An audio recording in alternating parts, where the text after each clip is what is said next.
Welcome to Touch to Click.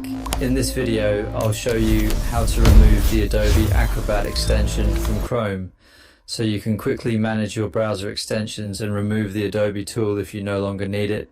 Now let's get started. Step 1. Open Google Chrome on your computer. You can do this by clicking the Chrome icon on your desktop, taskbar, or Start menu.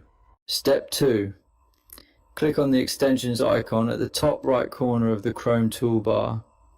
This icon usually looks like a small puzzle piece and shows all installed browser extensions. Step 3. Click Manage Extensions from the drop-down menu. This option will open the extensions page in a new tab where all installed extensions are listed. Step 4. Find the Adobe Acrobat extension on the extensions page. Scroll through the list until you see the Adobe Acrobat extension card.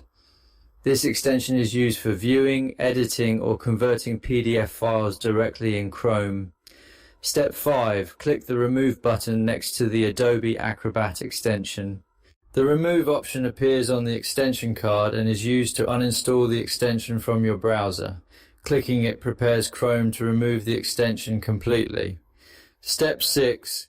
Click Remove again in the confirmation dialog to uninstall the extension. This confirmation step ensures that you really want to delete the extension from Chrome. Once confirmed, the Adobe Acrobat extension will be removed from your browser. Thanks for watching, and don't forget to subscribe to Touch to Click for more helpful tech tutorials.